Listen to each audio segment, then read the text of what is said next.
bây giờ tao bây giờ tới trường ra 现在在哪刚背回里？家，古龙没有在吵架，有吃啊，还到啊？让了结果让我人家在trường ra结果还理到咁嘛係，結果係讓我人家在trường那些，不是，反對佢是大學生，佢是都到大學生上，即做撈如果年度嚟，我對佢是大學生嘅，佢是就咁樣嘅。佢要都借，佢要實咁嘅道咯，借，咁樣就你播，即就用網入骨度，那就即個借，又壓住道理，我呢，即係壓住道理，結果我咁大多打我借，結果他到個時就係嘅，你下個時話再下一隻，你下一個時就就這樣去。这些分动是啊，我那个分动样的快去到这个时间，而且比如分动了是这个嘛补刀啊，只不补刀，人家就大家跑多些啊，大家跑就用多些，对，啥就是三样路钱的咯，对，我这里基本都路到，都路接车了，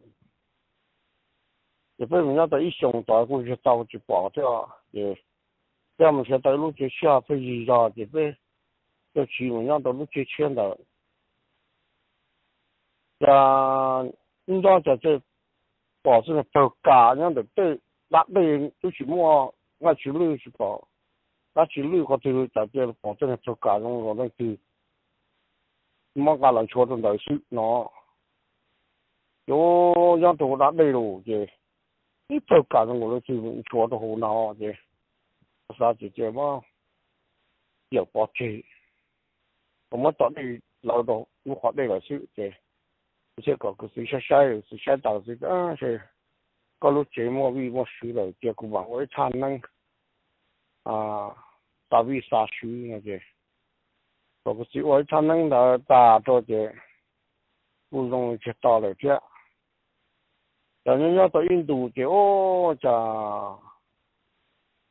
为了我引风晚上的不会上啊那个。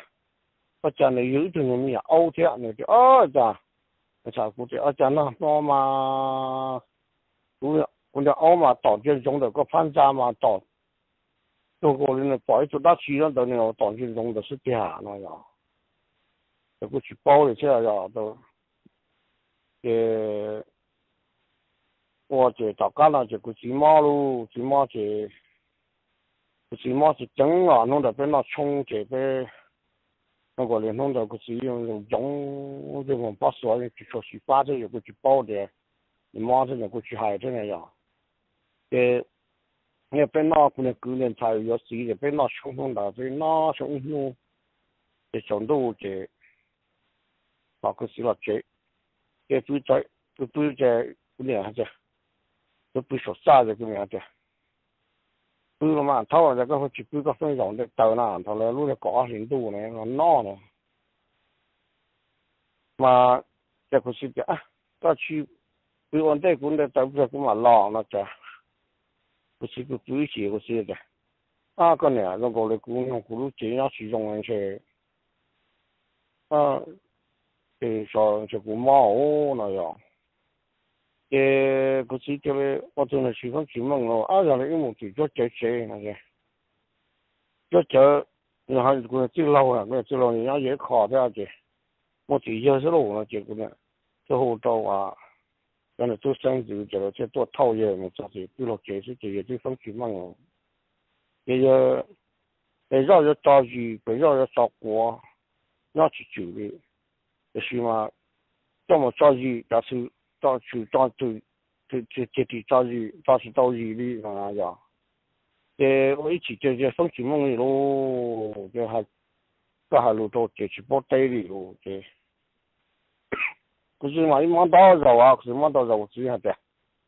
我妈不是拿来那就那其他照顾我红毛呢，用啦，过好借啦，要过照顾不是借过多啦，借里是那少，没干么。照顧我好忙，個白仔錢啊，真係未嫁女，靠在技能嘛来嘛，去早年要接都是多嘛，那么到三块就大，到整年的工人差的个去干了嘛，过领导呢，哎。กูจะพูดในจอกกูมาห้องแล้วกูมาเจอกันเลยกูท่ากูกูเด็กปังอยากกูสิตัวแล้วกูมาเจอแล้วตอนนี้ย่อหายกูตัวแล้วเจอแล้วกูจะปัญญาลูกที่สิตัวไม่ใช่เลยเนี่ย他就我被个就嘛是还那样子，被这个是不红毛的咯，最后那毛的这，被就反正只有干到这阿毛就被毛这，我说啥的我说就用来。就被我昨天放新闻的了，还录了直播带的，这被么人闹水我炸那这，这怎么人闹嘞？不要人闹这，我这手工作是这样，我这手工作这里对你到是啊，这闹水当他是这，